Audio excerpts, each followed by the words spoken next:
Morning, all. June 23rd.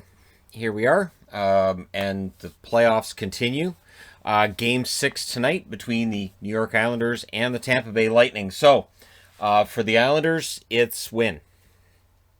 It's really very, very, very basic. Have your best game tonight. Do everything you got to do. You got to win. If they lose this game tonight, then that's going to be at the end of the road for them again, and it would be in 6 against Tampa, the same as last year. So while the run is great, it'd feel awesome.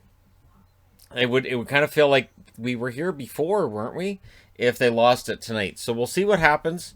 Tampa Bay looked fantastic in the last game, and the Islanders looked terrible. It was a perfect confluence of those two things. And now we're going to see how things progress from here. Carl Gunnarsson announced his retirement today. Very heartfelt post that the St. Louis Blues shared. Retires with 629 games played, 30 goals, 108 assists, and 138 points, playing for Toronto and then St. Louis, and of course part of the 2019 Stanley Cup winners for St. Louis. And it's another guy gone off that St. Louis Stanley Cup winner. It's always tough to see them go. And yeah, so all the best to Carl Gunnarsson, and whatever he does from here on, I wish him only the most success. So the reason I'm wearing Bruins today, and I want to throw this in here, this is going to be a nice quick video today, gotta say, because I did that News of the Day video last night as well. But it's funny, I talked in the review last night about Gallagher and how, he irritated me. And people are like, well, you cheer for the Bruins, you got Marchand. Yeah, and Marchand irritated the hell out of me too. Marchand, up until a few years ago, I couldn't stand most of the things that were going on with Marchand, because he'd play really well and then he'd do something really stupid, and it would just make me rage. Like, what the hell are you doing? Why are you distracting everybody and making it about you? And you could see like Chara and Bergeron and others going to him and saying, look, knock it off. And Marchand now, it's different. He's really settled down in that way. Like, I know he still does a lot of that, but he doesn't cross the line as much as he used to. So, that's definitely changed. But I find that weird, that the idea that I must cheer for every single player on a team. 10 years ago, when the Canucks were, number one in the league, there were players on that team I hated. There were players on the Canucks I was like, I really hate that guy. And I hear, I heard so-and-so's getting traded. I'm like, God, I hope so. Why? Because I can't stand them.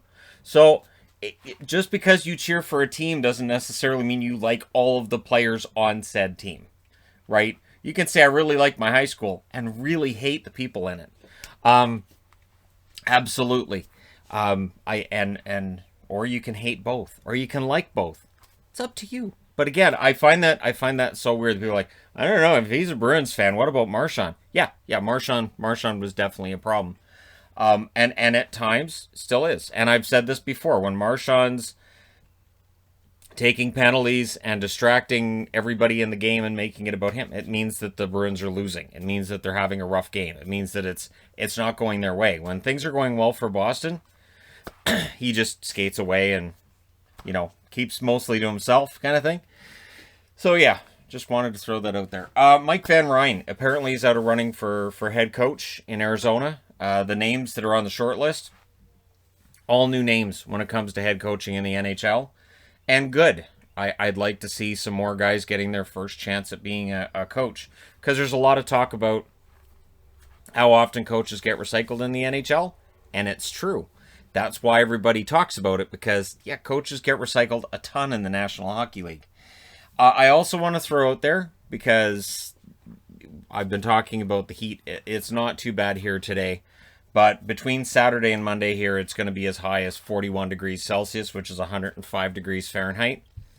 That's hot, and it's going to be tough, because of course we've got the cats, and then we've got a couple of bunnies as well, and so we've got to figure out a way to make sure the animals aren't overheating, as well as ourselves. So you better believe there's a lot of fans. We got a lot of fans in this house anyways. We don't have AC. A house this size, in order to air condition it and get it down to a decent temperature, it's not happening. That would put the electricity costs through the absolute roof. So yeah, not doing that. I'll likely have a fan here. I know I have one that I've attached to the desk before and used it, In I didn't use it last summer at all. I didn't need it. You needed it the summer before. So yeah. So I'm curious to see if we're gonna have game sevens, because that would mean that one of them likely would be, well, it's still pretty hot here. But yeah, there you go. All right. Yeah, told you guys. 5 minutes. Let me know your thoughts and your prediction regarding tonight's game. Don't forget to hit like and subscribe if you're browsing your way through. You just happened upon this video. Thank you guys so much for watching, for all your support. I will talk to you again soon.